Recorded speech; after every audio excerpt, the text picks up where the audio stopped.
Olá, pessoal! Estamos começando mais um Tecla SAP Podcast e hoje com uma super convidada com um currículo enorme aqui. Ela já foi eleita pela Forbes Under 30 como uma das pessoas mais brilhantes com menos de 30 anos, vencedora do prêmio LGBTQ+, da consultoria internacional McKinsey, selecionada para a lista de Top Voices do LinkedIn e consagrada como uma das 50 mulheres de impacto da América Latina pela Bloomberg Linea. Ela é Gabriela Augusto, uma mulher trans, advogada, CEO e fundadora da Transcendemos, empresa de consultoria que ajuda outras organizações a se tornarem mais inclusivas. Gabriela, é um prazer enorme te receber aqui com esse tema tão bacana, tão interessante, que você tem muito a agregar, sendo uma referência aí no assunto, né? Então, antes de começar, eu vou indo nessa linha, né, da diversidade, que você já me deu uma aula antes da gente começar o podcast. Eu vou fazer uma autodescrição minha e vou pedir que depois você faça uma autodescrição sua. Então, eu sou uma mulher branca, com os cabelos longos, estou vestindo uma blusa preta. Bom, fazendo a minha autodescrição e também agradecendo aqui o convite, é um prazer imenso para mim estar aqui hoje. Eu sou uma mulher trans, além de trans, sou uma mulher negra de pele clara. Eu estou usando o cabelo Black Power, uma blusinha preta, uma saia grafite, que talvez não esteja aparecendo na câmera. E eu tô usando fones de ouvido também, bem bonitos e confortáveis. Eu também estou usando fone de ouvido. Ótimo. Então, primeiramente aí, Gabi, muito obrigada por ter aceito esse convite. E a gente começa sempre o podcast pedindo para que os nossos convidados falem um pouquinho da sua trajetória, de como que vocês começaram. Então, conta um pouquinho pra gente. Maravilha. Eu já deixo um convite aqui para quem está nos acompanhando. Podem me seguir lá no Instagram, @gabriela.aug, Gabriela Augusto. Tanto no Instagram, como também em outras redes, e também no LinkedIn. Mas, além disso, o que eu diria inicialmente sobre a Gabriela? Eu sou uma mulher trans, e isso significa que quando eu nasci, eu tive um gênero designado a mim, e ao longo da minha vida eu passei a me entender como parte de outro gênero. E essa transição de gênero fez com que eu me deparasse com uma série de desafios ao longo da minha vida. Uma série de preconceitos, uma série de intolerâncias. Isso me motivou a fazer algo a respeito. Fazer algo para que outras pessoas não passem por tudo que eu passei. E aí, eu acabei criando a Transcendemos, que é uma empresa que ajuda outras empresas a se tornarem mais inclusivas. Então, desde 2017, eu tenho me dedicado a esse trabalho, a promover, principalmente espaços de empresas, lugares onde as pessoas se sintam livres para serem quem são. Tanto pessoas negras, pessoas LGBTs, mulheres, pessoas com deficiência. Hoje, eu tenho atuado com palestras, nosso time da Transcendemos tem realizado censos da diversidade e da inclusão, todo um planejamento estratégico para que as pessoas não só se sintam livres para serem quem são, mas que também tenham igualdade de oportunidades, possam se desenvolver, possam assumir posições de liderança, de destaque nas suas vidas e no mundo corporativo de maneira geral. Além disso, eu tenho criado conteúdo nas redes sociais. Eu comecei criando lá no LinkedIn, mas mais recentemente eu comecei com vídeos, né, em outras redes também. É um trabalho que eu me empolgo muito em fazer, porque eu acho que o conhecimento é uma grande ferramenta no combate ao preconceito. Às vezes as pessoas são preconceituosas por desconhecimento. Então, a gente precisa falar mais sobre esse assunto e eu tenho feito isso nas redes sociais e fico muito feliz de estar aqui hoje também falando sobre isso. A gente gosta exatamente de mostrar todas as diversidades, todas as inclusões e tudo que a gente pode ter dentro do nosso contexto de comunicação, de marketing, é a melhor forma da gente trazer isso. Então, ninguém melhor do que você para nos ajudar, inclusive, a desmistificar a diferença tanto de diversidade como de inclusão. Eu acho que hoje as empresas estão tentando ser mais inclusivas, mais diversas, mas são um pouco perdidas ainda dentro dos seus contextos e de boards de como trabalhar isso, né? Então, além de contratar Transcendemos, eu acho que a gente poderia trazer um pouquinho dessa diferença de diversidade, de inclusão e do que as empresas podem começar no básico, né? Sem dúvida. Hoje eu estive em outro evento, em uma palestra, e lá eu disse que diversidade é um fato, enquanto inclusão é um ato. Quando a gente fala de diversidade, a gente está falando basicamente daquelas características que fazem com que as pessoas sejam únicas. Então, diversidade tem a ver com a cor da nossa pele, onde a gente nasceu, diversidade regional, quando a gente nasceu, diversidade geracional, tem a ver com a nossa religião, tem a ver com a nossa orientação sexual. Tudo isso é diversidade. E a gente precisa fazer com que essa diversidade ela esteja representada nos nossos times, nas nossas empresas, na publicidade, nas artes, nos filmes. Essa diversidade precisa estar ali. Mas isso também, por si só, não basta. A gente precisa olhar para uma outra dimensão, que é a dimensão da inclusão. E aí, eu defino a inclusão como a experiência que a gente oferece às pessoas que estão ali conosco no dia a dia. Então, essa experiência está relacionada à igualdade de oportunidades, à voz que a gente dá a essas pessoas, né? A gente não pode simplesmente retratá-las ali, a gente precisa ouvi-las, co-construir as coisas com elas, né? Então, essa voz, essa igualdade de oportunidades, esse pertencimento, esse respeito, tudo isso está relacionado à inclusão. Então, a gente pode entender aqui que esses dois conceitos, eles não são sinônimos. Eles são ideias que caminham lado a lado, que se complementam. Muito bacana você fala disso. E a forma como você trouxe no simples, né? De falar a diferença disso. Um é do ato, enfim, é muito legal a gente pensar nisso. E quando você começou a fala, né? Você falou em relação à parte corporativa, de preconceitos e tudo mais. Hoje, o que você acha que as empresas têm errado? Bom, eu entendo que há alguns equívocos aí, né? E até parei para pensar agora que eu não respondi a segunda parte da sua primeira pergunta, né? Que era sobre o que as empresas podem fazer também. Talvez eu possa responder essas duas coisas ao mesmo tempo. Pensando em erros comuns, eu diria que o primeiro é não ter dados sobre diversidade e inclusão. Porque às vezes a gente pensa, nossa, eu preciso fazer algo porque a outra empresa está fazendo, a outra marca está fazendo, né? Poxa, é uma tendência agora da sociedade, só se fala nisso. ESG também, que é um tema que está bastante relacionado com diversidade e inclusão.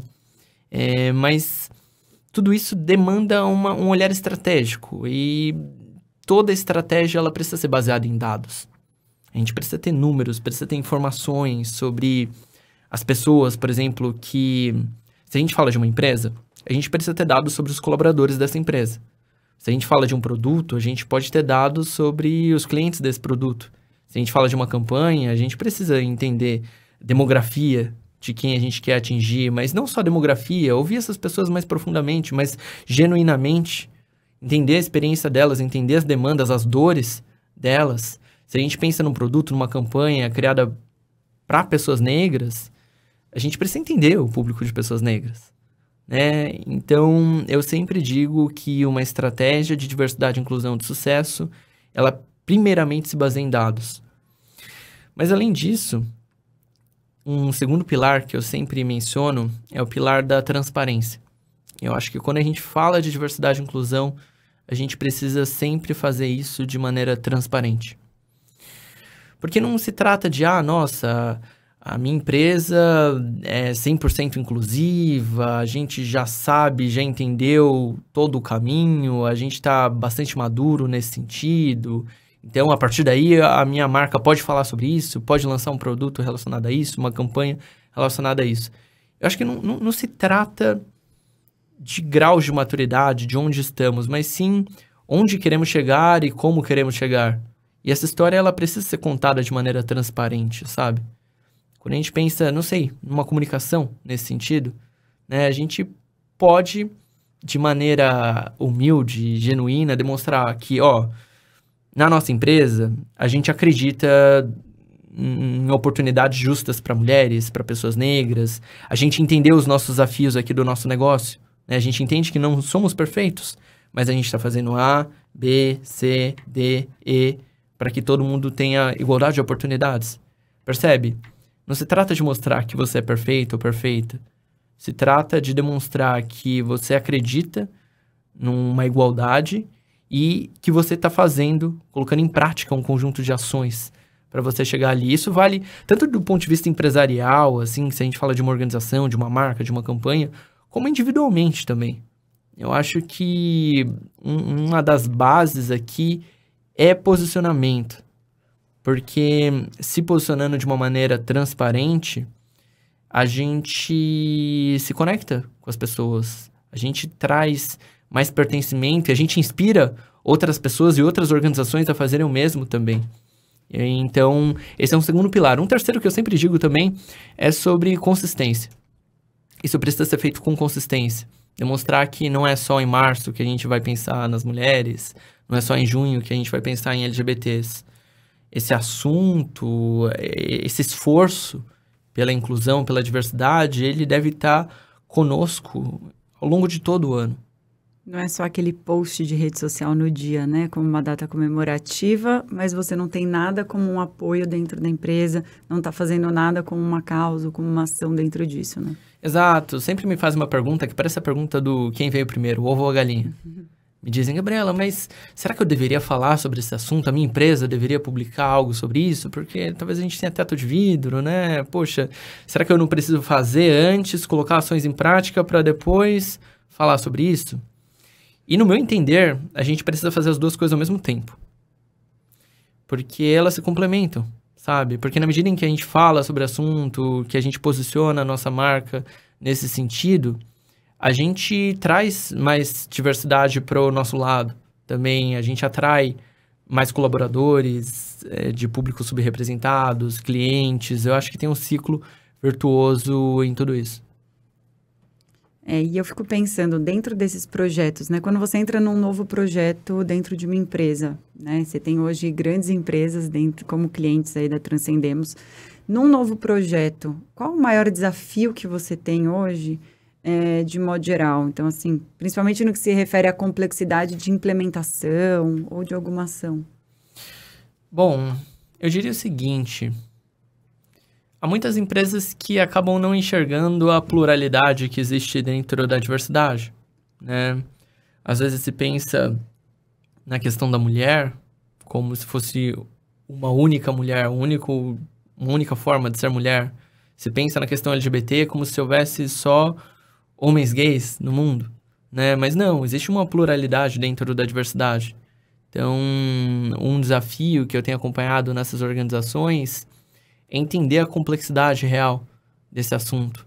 Por exemplo, quando a gente fala da questão trans, e até de outras diversidades, né? Diversidade racial, enfim, tem um conceito que é o conceito de passabilidade. Passabilidade, para quem talvez não tenha ouvido, está relacionado com a capacidade de alguém de determinado grupo social passar-se por alguém que é de outro grupo social, distinto. E aí eu vou dar um exemplo mais fácil. Uma mulher trans. Na medida em que ela se torna mais feminina, ela se aproxima de um modelo ideal de beleza, que o modelo ideal de beleza é um modelo de uma mulher com cabelos longos, um corpo curvilíneo, uma voz mais fina. É um modelo de uma mulher não trans, né? A sociedade prega isso. Então, na medida em que uma mulher trans se aproxima desse modelo da mulher que não é trans, ela passaria por uma mulher que não é trans, né? Ela se aproxima desse modelo ideal. E na medida em que uma mulher trans ela se distancia desse modelo ideal, que ela não tem uma voz tão aguda, que é o meu caso. A mulher trans que é mais alta, tem ombros mais largos. Na medida em que ela se distancia desse modelo ideal, ela é menos passável. Há uma menor probabilidade dela ser vista como alguém que não é trans.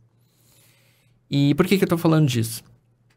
Porque quando se pensa em diversidade, em campanhas publicitárias, quando se pensa em diversidade na hora de contratar talentos, se pensa nessa passabilidade, assim. Então, poxa, eu vou contratar uma mulher trans que esteja ali no modelinho... Um estereótipo, né? Exato, como um estereótipo, né? E se desconsidera que há outras transgeneridades ali, né? Há pessoas que não se enquadram nesse padrão, às vezes porque não querem, às vezes porque não podem. Então, quando a gente pensa nessas diversidades, a gente precisa entendê-las mais a fundo. E eu acho que falta um pouco disso, assim, acho que falta, às vezes, essa força para ir até a página 2, sabe? E aí esse é o maior desafio que você vê dentro das empresas. É um dos. É um dos. Porque, assim, se eu fosse mencionar desafios, há desafios específicos pensando em recortes específicos, né? Se a gente falar da questão LGBT, eu diria que o maior desafio hoje é cultura.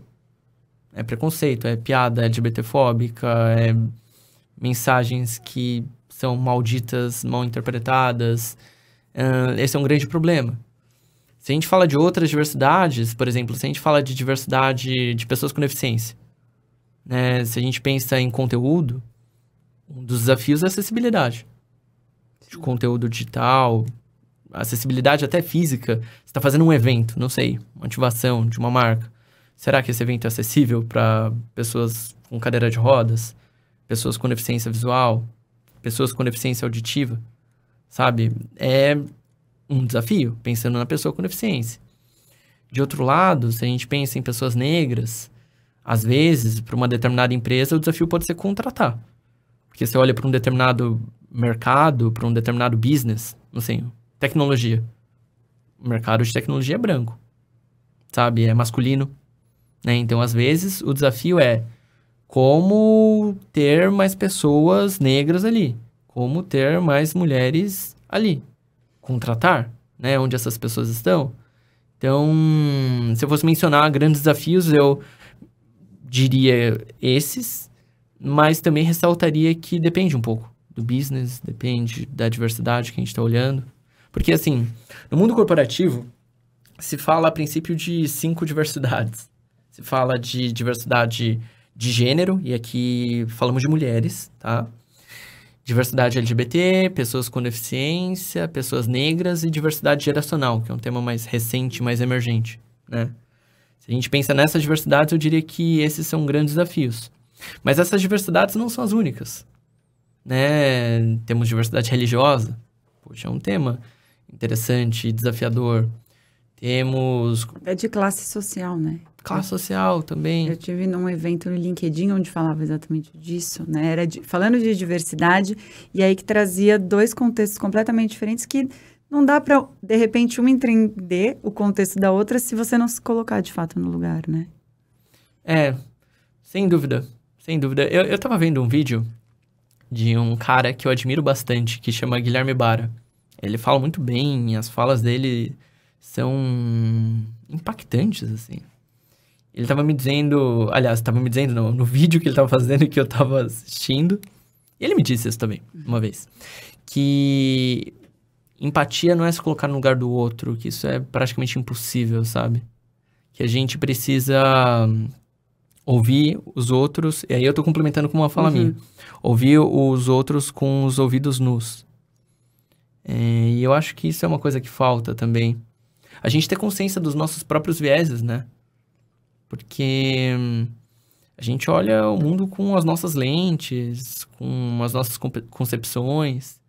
É muito desafiador, assim, a gente entender genuinamente o outro, as suas dores, os seus desafios e entender também que a gente tem essa responsabilidade sobre esse assunto. Eu tava falando com uma outra pessoa, palestrante de um outro evento que eu fui hoje, e a gente entrou numa coisa de lugar de fala. Ele veio me perguntar o que eu achava sobre. E aí, a gente entrou numa coisa de lugar de fala não ser um conceito absoluto, assim, que ele, enquanto um homem branco e gay, ele tinha uma responsabilidade para pensar em questões de transgeneridade. Né? Mesmo não sendo trans, ele deveria pensar a respeito. E aí ele me falou, poxa, eu sou parte do problema, então talvez eu devesse ser parte da solução também. E eu achei interessante a forma como ele trouxe. Eu não falaria dessa forma, porque é difícil... As pessoas não se veem como parte do problema, né? Se a gente fala com homens brancos, com pessoas que não são LGBTs, elas dificilmente reconhecem os seus próprios vieses, né? Dificilmente falam sempre, nossa, mas como que eu sou LGBTfóbico? Eu tenho até um primo gay, eu tenho até um avô negro. As pessoas não se reconhecem como parte do problema, e também eu não tô aqui para apontar elas como problema. Mas o ponto interessante dessa fala desse colega que me abordou hoje é sobre essa responsabilidade, sabe? Eu me sinto responsável por fazer algo. Ele quer ser um agente transformador dentro desse contexto, né? O que é muito legal. E quando você fala dessa diversidade em empresas, o lugar de fala ou não. Eu trabalhei por 9 anos em empresa de tecnologia, então eu entendo super essa parte de ser um ambiente mais masculino. Sendo head de comunicação das empresas, então tinham desafios grandes. Hoje já vejo que teve muita coisa que mudou, ainda bem, né? Estamos aqui exatamente para a questão de evolução, mas era uma coisa difícil também, de você ter voz em alguns lugares exatamente por isso. Antes de abrir a empresa, fiquei 9 anos lá, então é uma coisa que numa outra época, né? Estou falando aí de pelo menos uns 15 anos. Então, realmente, era algo que estava muito diferente do que tem hoje. E que bom que as pessoas estão abertas com a cabeça, como essa outra pessoa que hoje conversou com você, falando de que ele quer ser parte da solução também, né? Então, que a gente tenha mais pessoas querendo fazer parte dessa solução, de modo geral. Sim, sem dúvida. E você, enquanto mulher, você sabe muito bem do que eu tô falando, assim. Você deve ter se deparado com uma série de barreiras com relação ao gênero. Já tive muitas. Acho que depois que a gente abre empresa, a gente vai mudando algumas outras coisas nesse contexto. Mas na parte corporativa eu tive muito, realmente. Então, dentro da minha empresa, eu consegui mudar isso em algumas coisas. Então, da forma como eu poderia gerir isso, como uma gestão, né? Quando você tinha algumas outras pessoas que você tinha que ser a responsável por algumas coisas, porém você não tinha tomada de decisão 100%. Então, quando você já tem essa tomada de decisão 100%, você já consegue melhorar muito isso também em ambiente. Sim, sem dúvida. Hoje, eu estava conversando lá nesse evento sobre... Uma das coisas que a gente conversou foi sobre Venture Capital.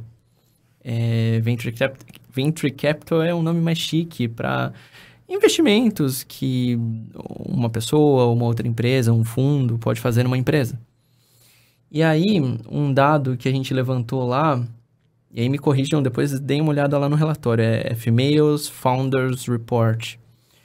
O relatório, se não me falha a memória, indicava que em 2020 as mulheres eram 4,7%.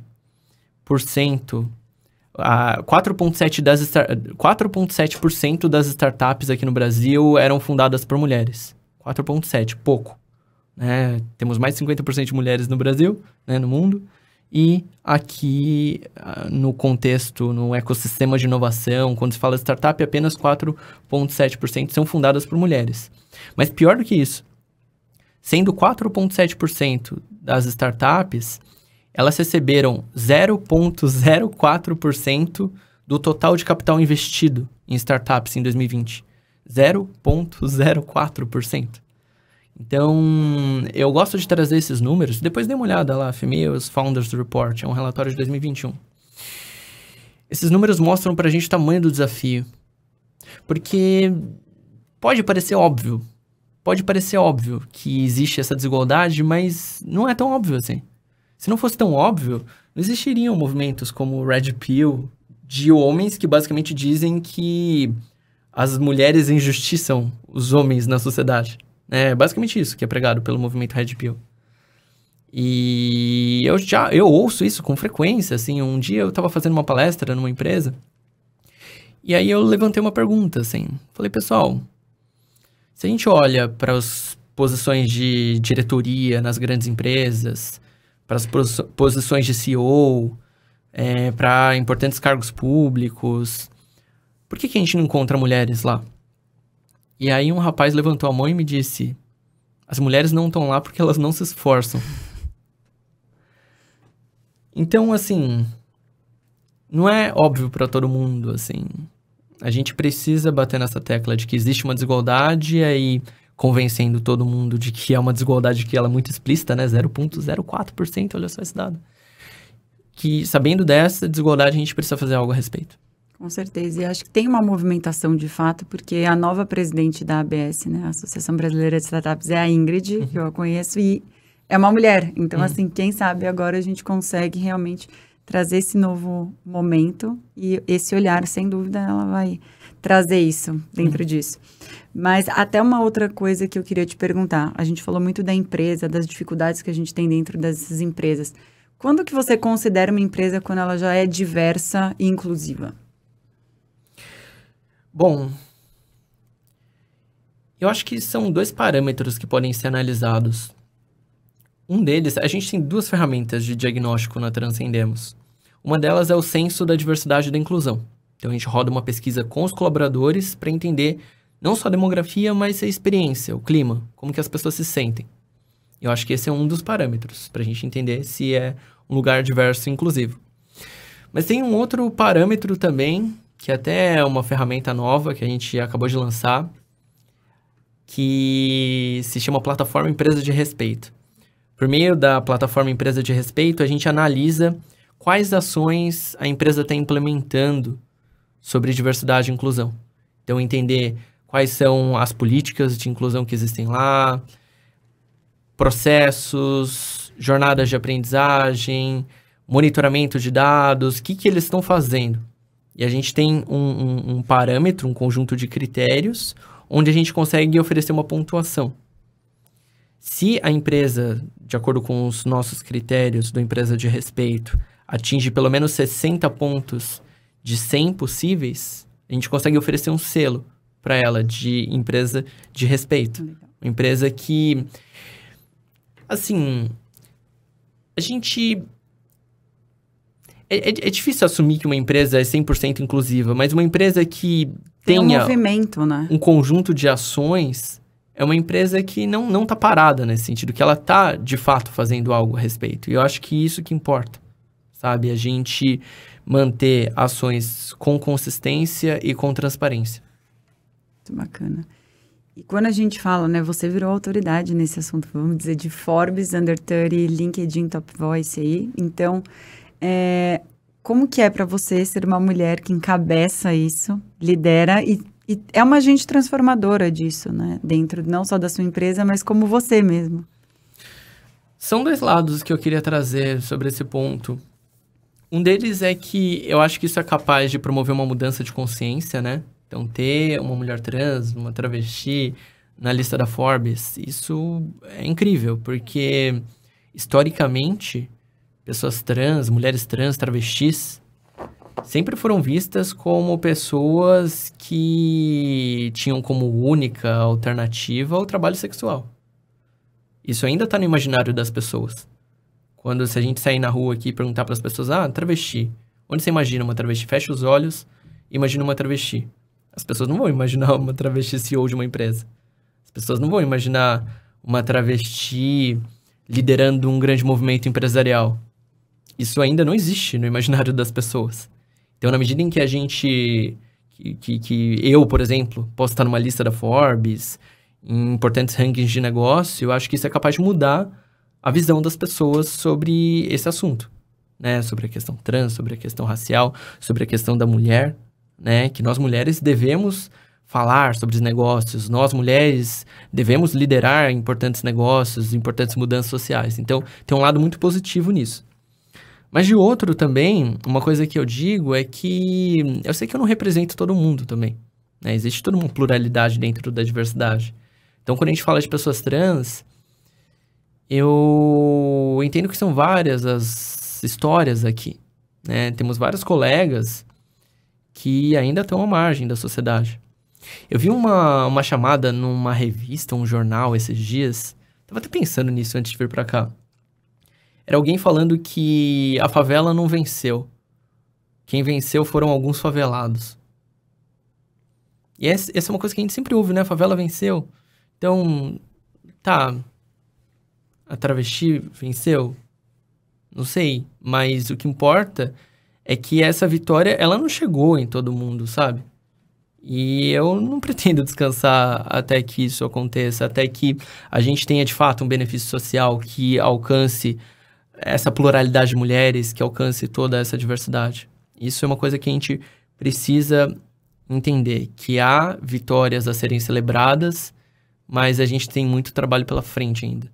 E falando de trabalho pela frente, né, você é uma agente transformadora desse processo, desse movimento. Então, a trans venceu, vamos dizer assim, e quais são os planos que você tem, assim, dentro desse futuro para Transcendemos, para você dentro disso para não... Você falou que não vai descansar em relação a isso. Então, quais são esses movimentos que você enxerga como importantes no momento?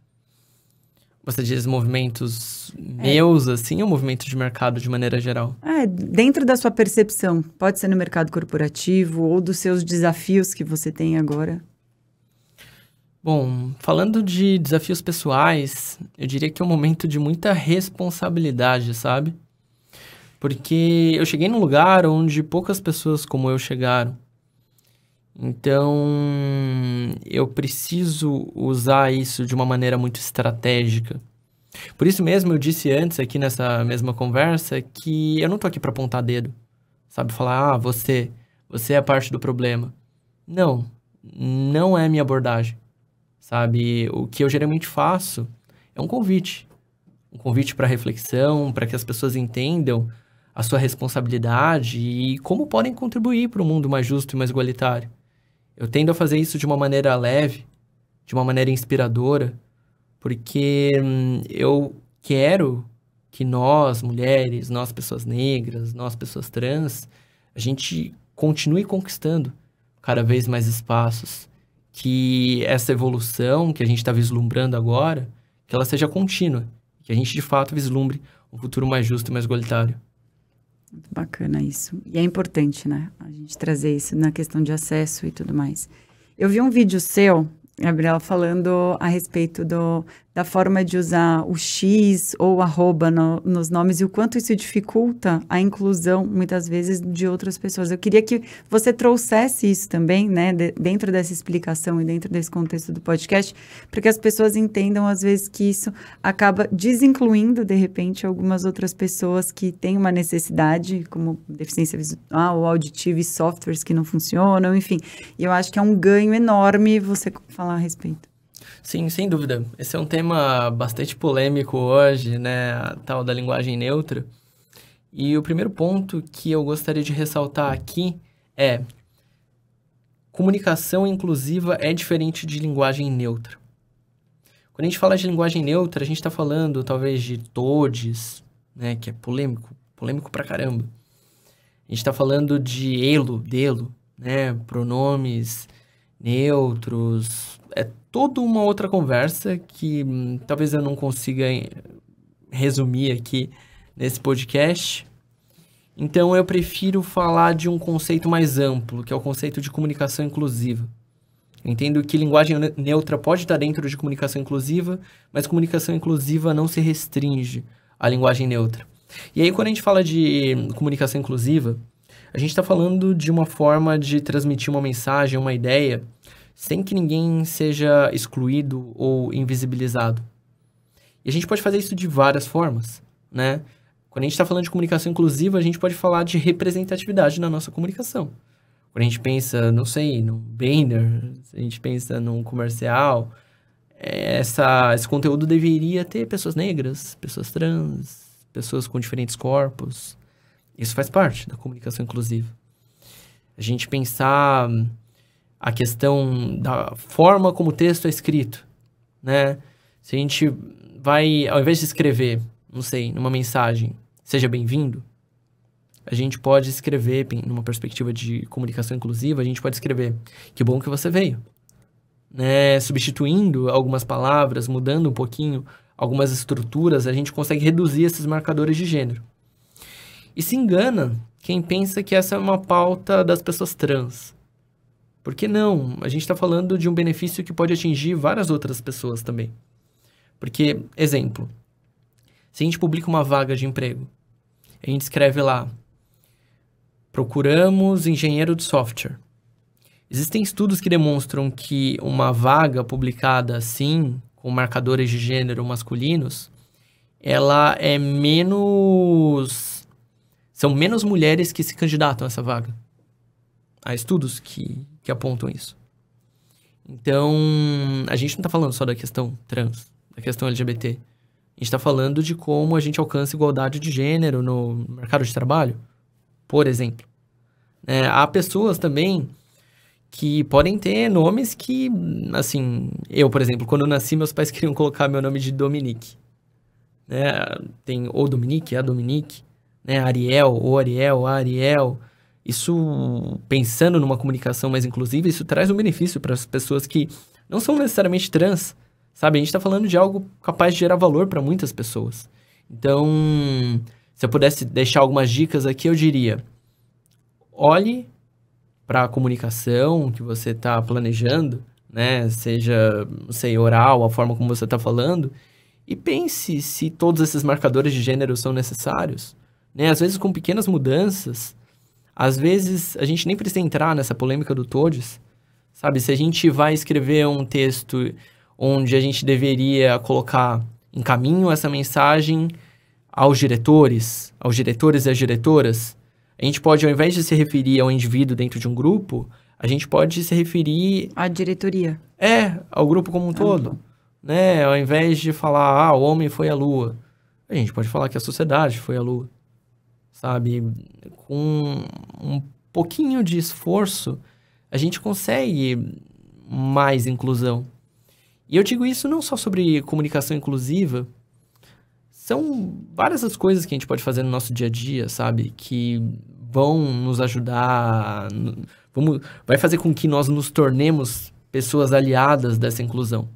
Porque, por exemplo, eu fiz alguns stories antes de vir pra cá, eu legendei os stories no CapCut. Isso é bom para pessoas que não conseguem ligar o som ali do celular, né? Mas é bom para pessoas com deficiência auditiva, que poderiam não estar entendendo o que eu tô falando.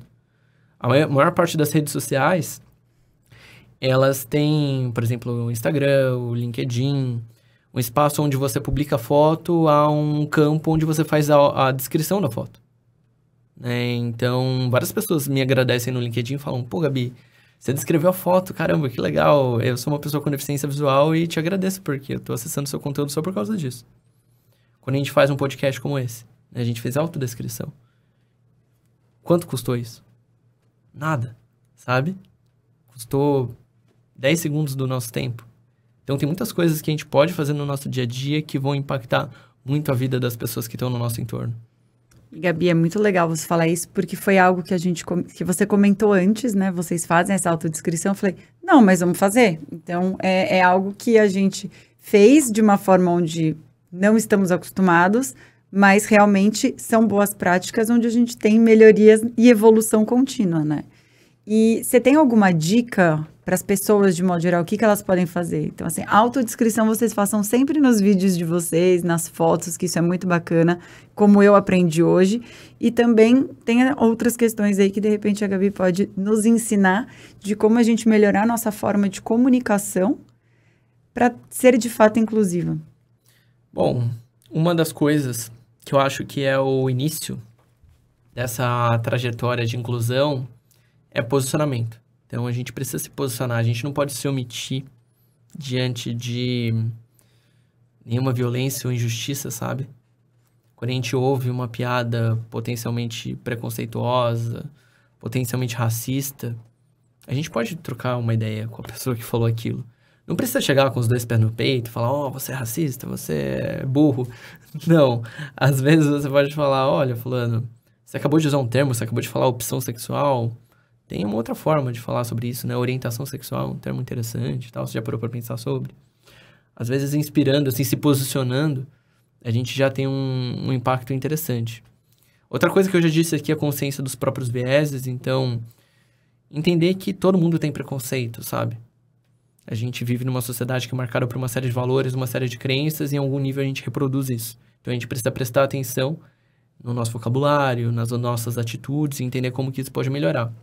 Mas talvez uma das coisas mais importantes que eu poderia dizer aqui para a nossa audiência é que esse episódio aqui, ele pode ser visto como um convite, sabe?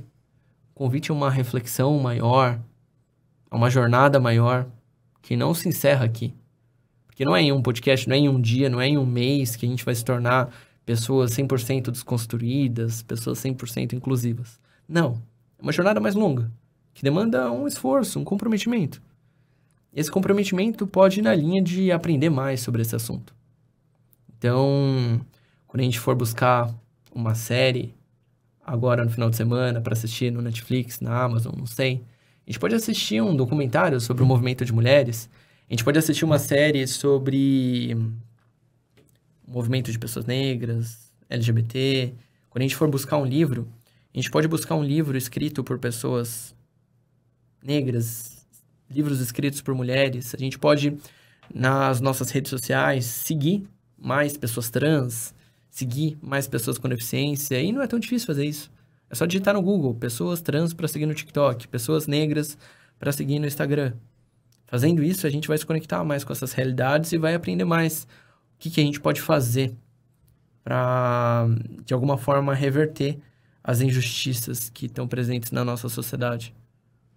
E até você voltando agora a isso para dentro do marketing, né? Então, como a gente pode fazer essa aplicação? Eu vejo muito, assim, questão de rede social, né? Aproveitando que você falou dessa questão de seguir e tudo mais.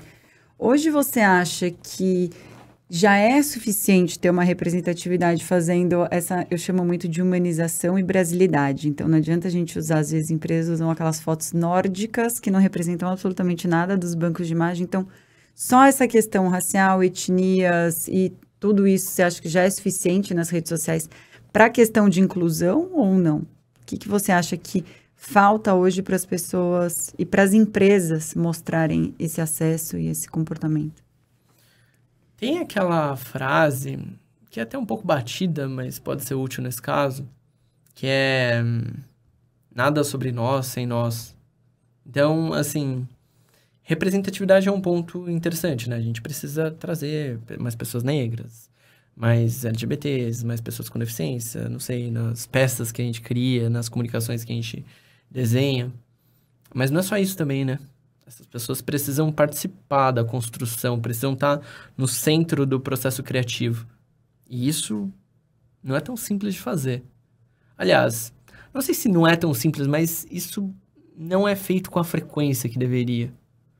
Porque se a gente olha para quem está criando essas narrativas, né, para quem está desenvolvendo essas estratégias, dificilmente a gente vê pessoas trans, pessoas negras, pessoas de grupos subrepresentados nesse meio. Então, eu acho que um passo importante é envolver essa diversidade no centro desses processos criativos. Porque tem muita peça, muita comunicação que eu vejo passando por aí que você olha, você até reflete, uma pessoa negra não teria provado isso, sabe? Uma pessoa trans não teria deixado isso passar. A gente precisa ter essas pessoas conosco. Mas não só ter essas pessoas conosco. É algo que eu disse no começo dessa conversa. Que a gente precisa dar voz a essas pessoas também. Porque de nada adianta a gente ter uma equipe ali com pessoas negras, no nosso time de comunicação. As pessoas vão dizer que aquilo é perigoso, que aquilo é problemático, que aquilo vai rolar polêmica e elas vão ser ignoradas. Não. A gente precisa desenhar isso com elas de fato. Ter esse cuidado, né? Exato. Mais do que cuidado, assim, acho que é uma coisa de uma responsabilidade, uma coisa de uma responsabilidade autêntica. Acho que é por aí, assim, que a gente deveria seguir. Muito bacana. E hoje, como influenciadora de pessoas e tudo mais dentro disso, como é seu trabalho com publis? Você faz publis, não faz publis? Como que funciona dentro disso, desse conceito? Eu faço publis, sim. Eu tenho feito em vários dos meus canais, no LinkedIn, no Instagram. Eu acho que faz parte, assim, desse trabalho. Tem algum critério que você considera para aceitar publi? Poxa, alguns critérios, né? Assim, a maior parte das comunicações, das publicidades, de fato, que eu participo, tem alguma coisa a ver com diversidade e inclusão, né? Isso é algo que realmente acontece. Mas eu também busco entender qual que é o posicionamento real daquela marca, sabe? Se não é um esforço só em contar uma história em determinado momento e aquilo não ser, de fato, algo autêntico. Por isso que eu gosto de fazer até publis para empresas que, assim, já até trabalharam com a Transcendemos, que eu conheço, assim, o que está sendo feito. Isso é realmente um assunto polêmico, assim, sabe? Assunto bem polêmico, porque entra até numa coisa, assim, de... Será que uma empresa que errou uma vez, ela deveria ser cancelada indefinitivamente? A gente poderia até levantar aqui, né, essa conversa sobre política do cancelamento, que é algo que... É um assunto sobre o qual eu tenho algumas ressalvas, assim. Eu não acho que as pessoas, as marcas, deveriam ser canceladas indefinitivamente também. Acho que a gente precisa oferecer uma resposta. Mas todo mundo erra, né? Então, ser humano tem falhas, tem comportamentos, desde que ele mostre um movimento de mudança dentro dele, não faz sentido, né? Essa questão do cancelar eterno aí que a gente vê. Exato. Eu acho que todo mundo erra, mas a gente precisa errar e aprender com os erros, Mudar, né? exato. E se esforçar para melhorá-los. Eu, assim, quando eu comecei a atuar com a Transcendemos, poucas pessoas faziam o que eu faço. Então, muita coisa que eu fiz nunca tinha sido feita antes. E aí eu tive que desenvolver esse mindset, assim, essa configuração mental de, poxa, eu vou errar, porque nunca foi feito antes, né? Mas eu preciso aprender rápido com os meus erros. Então, naturalmente, eu já assumi essa posição, assim, de que, a gente erra, mas a gente precisa aprender rápido com os nossos erros. E dentro dessa questão de influenciador e tudo mais, quem quer ser um influenciador, por exemplo, para dentro dessa comunidade LGBTQ+, aí, o que ele precisaria saber para se comunicar melhor, para entender o tipo de público que ele, de repente, se coloque para se posicionar ou não? Você tem alguma dica de como que você faz isso? Bom, tem uma coisa que sempre me perguntam, Gabriela, mas será que eu deveria usar o termo travesti? Será que eu falo preto ou negro? Sapatão? Será que eu falo sapatão? E eu geralmente respondo, poxa, se você não faz parte dessa comunidade em específico, você deveria buscar entender um pouco melhor essa história, o significado, o teor político de algumas afirmações, de algumas ideias como essa, antes de usá-las, sabe? E eu acho que essa resposta talvez se aplique à sua pergunta. Eu vejo pessoas que não fazem parte de determinado grupo, assim, que de fato podem assumir uma posição de aliados. Pessoas que vão contribuir com a nossa jornada de inclusão, mas deve haver uma responsabilidade, né, de buscar entender de fato quais são essas dores e também reservar o protagonismo a quem de fato sofre com aquilo. Porque daí surgem várias polêmicas, vários problemas. Por exemplo, transfake, né? Quando a gente tem, não sei, grandes obras protagonizadas por uma pessoa que representa um personagem trans, mas essa pessoa ali não é uma pessoa trans, né?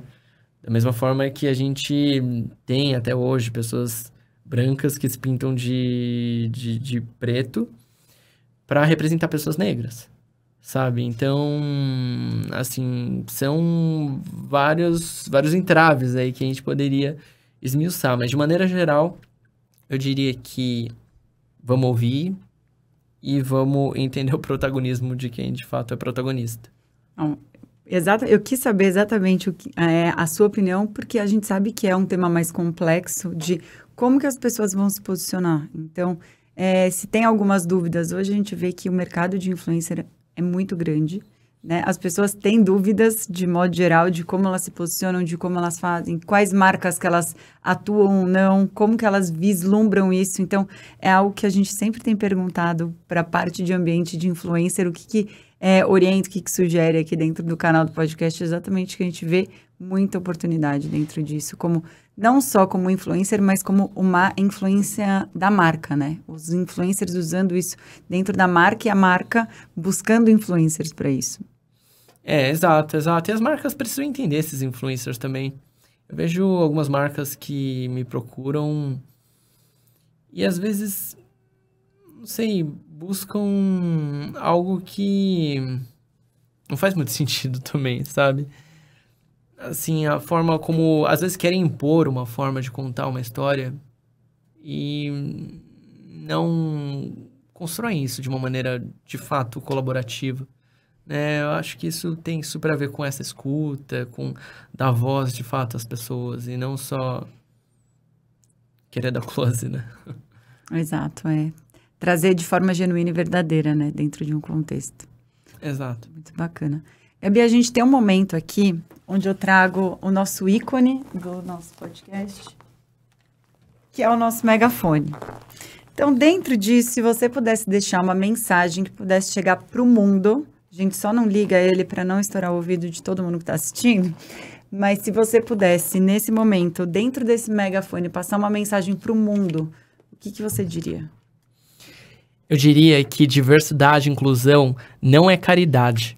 Diversidade e inclusão é potência. Diversidade e inclusão é resultado. Lindo. Maravilhoso, Gabi. Bom, me conta agora um pouquinho se tem novos projetos, alguma outra coisa que você quer passar de mensagem, onde as pessoas te encontram. E eu vou pedir depois para você assinar aqui, com essa caneta aqui. Nossa, eu adorei isso. Eu quero um desse.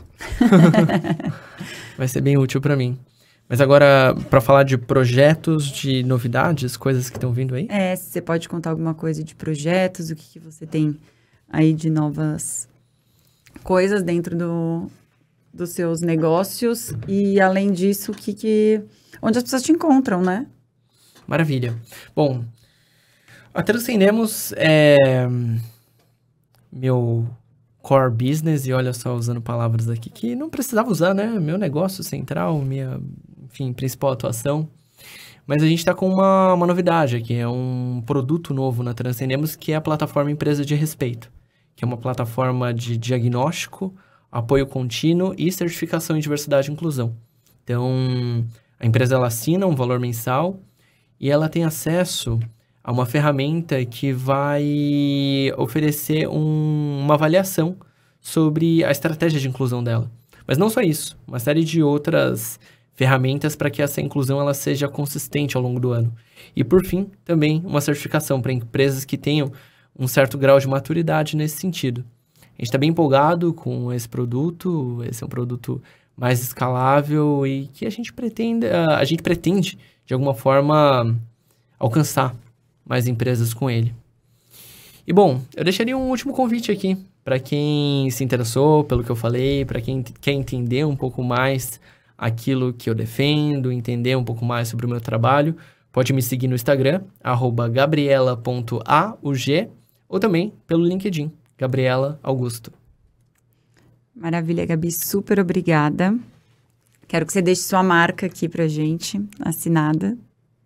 Já vou fazer isso agora. Letras garrafais aqui. Mas fazia um tempo que eu não escrevia com caneta, né? A gente só digita. Uma curiosidade é que eu tenho dificuldade de assinar 2 vezes do mesmo jeito. O cartório sempre reclama comigo. Você tem que ir lá você mesma, né, pra fazer Mas às vezes prova. eu faço e não bate. Não bate. Eu tenho que ir lá e refazer a original. Essa coisa da gente usar muito digital acaba perdendo realmente essa forma igual que a gente acaba assinando. Isso é muito bacana. Super obrigada de novo, Gabi, pelo papo mega construtivo, educativo e necessário pra gente aqui, para falar de comunicação. E esse foi mais um Tecla Sabe Podcast. Obrigado por vocês que estão assistindo. Toda quarta a gente tem um novo episódio por aqui. E se vocês quiserem saber mais sobre os nossos trabalhos, @CaruFernandes ou @Tecla Sabe Podcast. Obrigada.